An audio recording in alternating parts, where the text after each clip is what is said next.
Now, one more thing. You're heading into a very special world. While you're there, the nature of that world may tempt you to do something dark. You must resist that temptation at all costs. The dark temptations that Merlin warned about were about tampering with the past to achieve a certain outcome in the future. Well, it sure wouldn't be the first time Sora is confronted with opportunities to change the future, something he successfully does later on down the line and pays the ultimate price for.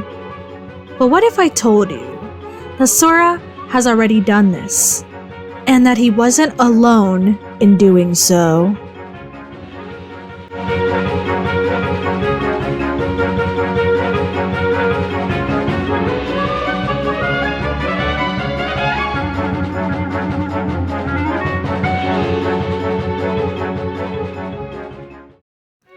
The door to Timeless River is an anomaly in the Kingdom Hearts universe, something that breaks the rules of time travel, at least in the established methods within the series. Yet despite how game-breaking it is as a means to travel through time, it is wielded oh so seamlessly. For Merlin, sure, we can suspend disbelief and understand why he is able to use it. He's a time wizard. This man can create a pocket dimension unaffected by time.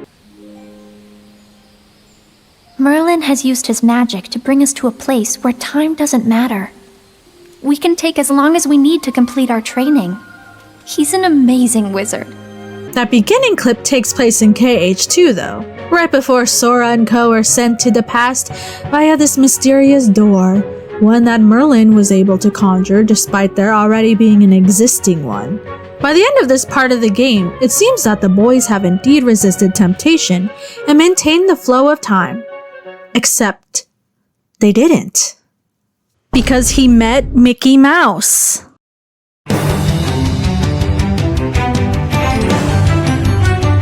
So the chronology of Mickey Mouse within Kingdom Hearts is spotty, but we can glean these major events from it.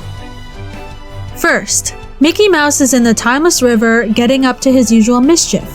Second, Mickey Mouse goes on a journey in pursuit of knowledge and knows about other worlds and Keyblades.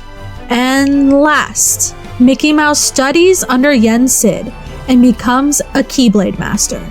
Now, if we look closely at the bit about him learning about other Keyblades, we only learn about this through Dream Drop Distance, when we visit the sleeping world of Country of Musketeers. Sleeping worlds, as we know, tend to dream about events from their world that they've went through, thus replay things that have indeed happened. And the Mickey we see here in this world is not the Mickey Sora actually knows, rather a Mickey from the past before he acquired the Keyblade. And despite Mickey not having access to a Keyblade, he knows they exist, as well as other worlds. Where'd you get that key? This? It's a Keyblade. I know. You came from another world, right? Huh? Yeah. Man, why this little bitch ask where he got the key when he knew he was gonna shush him? And I mean, prior to this, he was, what, messing around with Captain Pete? And to show you my appreciation, I'll let you pilot my steamboat, best little craft on the river. My deckhand Mickey's late anyway. We don't even know if he was a king yet, although Disney Castle was in the process of being built, around the cornerstone of light even, and Mickey surely knows of it and sees the value of protecting it, but it could also be inferred he didn't become royalty until he married Minnie Mouse in the Country of Musketeers. She was already a princess there. Maybe he was already a king and was just being a covert musketeer, or maybe he was not a king at that point and didn't become one till after. But that's a conundrum for another day. I'm more wondering about where he got this thirst for knowledge of other worlds and Keyblades. What inspired him? Nah, this guy right here.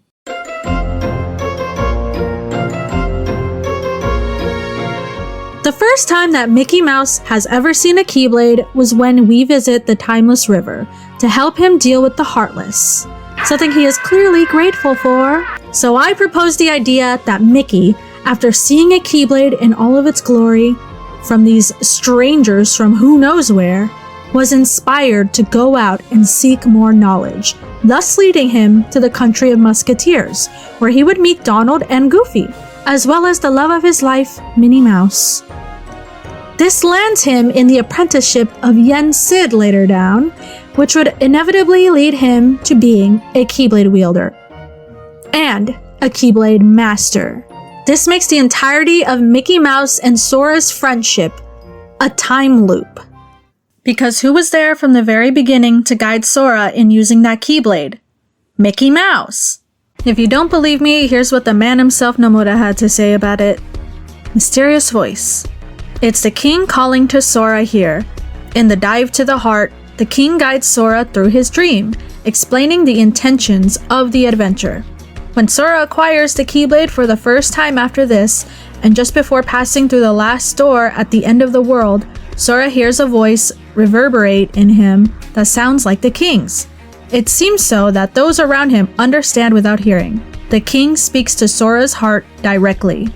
So if Sora never went into that door to meet Mickey, then Mickey would have never pursued the Keyblade. Yet if Mickey never helped Sora at the beginning of his journey, Sora would have never made it to the door to meet him to begin with. It's a total time loop, a self-fulfilling paradox. And it's not the only self-fulfilling paradox in the series. How about Xehanort being taken away from Scala ad Kalam to live life on Destiny Islands, only to be guided by himself off the islands? And what a way to put significance to the friendship of Sora and Mickey, and really round out the journey for them. But it would also round out another thing. And I mean, very round.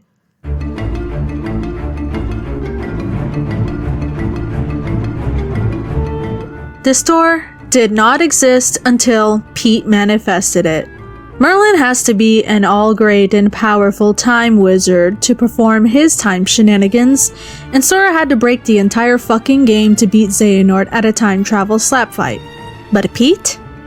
Pete had to do nothing but wish to return to the past, and he was able to bypass heart separation and even the use of arcs. He not just dummy thick, he dummy broken! Why does Maleficent need to go out of her way to search for some box when her baby girl has the means to just wish for things? So putting this alongside my theory that Sora influenced Mickey, then that means Pete too influenced the timeline. But not just for Mickey's journey, but his own downfall. Pete led Sora and the group to Mickey and his past self. Pete beat his past self's ass. Pete is the reason that Mickey became curious about Keyblades. Pete is the reason that Mickey bested him in the country of Musketeers. Pete is the reason he got banished to Kingdom Hearts Hell. Pete is the reason Mickey led Sora along his path in the deep dive. Pete is the reason Sora keeps smacking him silly. Pete is the reason he became Maleficent's designated bottom. Pete is the reason he got chewed out by Maleficent. So the same solution that was meant to fix his life turning out the way that it has was the same reason his life turned out the way that it has. Pete has only himself to blame!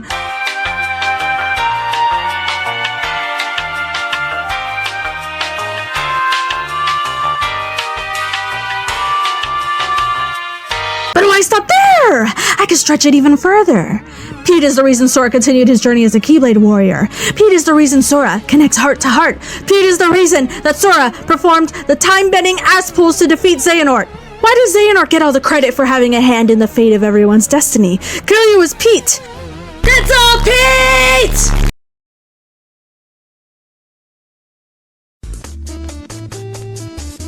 Hi there. So, you should follow me over on x.com. I've been drawing KH art daily, and I haven't taken a break. Not once. Not even to shower. And I'm only slightly sleep deprived. Go ahead. Follow me. You won't regret it.